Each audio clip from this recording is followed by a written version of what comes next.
திருடனா பார்த்து திருந்த விட்டா திருட்டை ஒழிக்க முடியாது.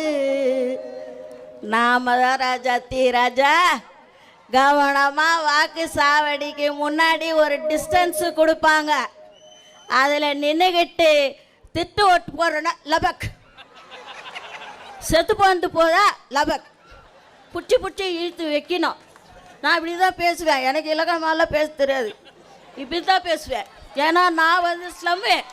நான் இப்படி தான் பேசுவேன். ஒருத்தர் சொன்னார், ஒடியாந்தார் பூத்துக்குள்ள, ஐயா என் பொண்டாட்டி பேர் அமராவதி, ஓட்டு போட்டுச்ச பாரு, இப்போதான் போட்டு போச்சு. ஐயோ அப்படின்ச்சு. என்னன்னு கேட்டால் 4 வருஷம் ஆச்சு அது செத்து. ஆனால் எலெக்ஷன் அப்போ கரெக்டாக ஓட்டு போட்டு என்னை பார்க்காம கூட போதியா அப்படின்னு சொல்லி அழுகுறான்.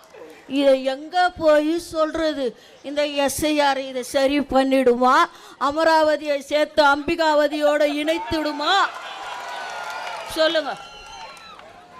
இந்த 75 வருஷம் பவள விழா, கடமை, கண்ணியம், கட்டுப்பாடு, தமிழினம், மக்களினம், சமுதாயம், தமிழ் மொழி, ஒன்றுமே வழங்காது சொன்னதுக்கே. எத்தனை டாபிக் சொன்னாங்களோ அது அவங்களுக்கே வழங்காது. எல்லாம் சொல்லின்னு வருவாங்க. சொல்லிட்டு உடன்பிறப்பே எழுந்து வா, எழுந்து உடன்பிறப்பு வருவான், உழைப்பான், ஓட்டு போடுவான், எல்லா தில்லாலங்கடி வேலையும் செய்வான். ஆனால் பொழிக்கிறது கோபாலபுர குடும்பம். அந்த உடன்பிறப்பு அதை புரிஞ்சுக்கணும்ல. ஏன் புரிஞ்சுக்க மாட்டுது? அதுதான் எனக்கு வேதனையாக இருக்குது. நான் இந்த அப்பா இருக்கிறாரு, அப்பா சொன்ன கூட தப்புன்னு சொல்லுவாரோ? அப்பா ஒன்றும் தப்பான வார்த்தை இல்லையே. இல்லை அப்பா, அப்பா எங்கள் அண்ணன் சொல்கிறத கொஞ்சம் கேளுங்கப்பா. அப்பா எங்கள் அண்ணன் சொல்கிறத கேளுங்கப்பா. நீங்கள் கரெக்டாக இருந்தீங்கன்னா எங்கள் அண்ணன் ஏன்பா வர போகிறாரு?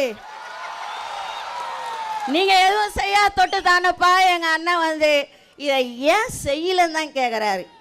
உங்களை தப்பாக ஒன்றும் கேட்கல, ஏன் செய்யலை, இதை செய்யுங்க. நீங்கள் உங்கள் வேலையை செஞ்சால் நாங்கள் எங்கள் வேலையை பாதுன்னு போயின்னே இருப்போம். செய்யா தொட்டு கேட்குறாரு. அதை ஏன் நீங்கள் தப்பாகவே புரிஞ்சுக்கிறீங்க? எஸ்ஆர் மட்டும் அப்படியே ஜுடு ஜுடு ஜுடு ஜுடு ஜுடு அப்படியே சூடு கண்டு போன மாதிரி ஓடி போய் நிற்கிறீங்க. இதெல்லாம் ஏன் உங்களுக்கு புரியல? புரிஞ்சு தானே ஆகணும்.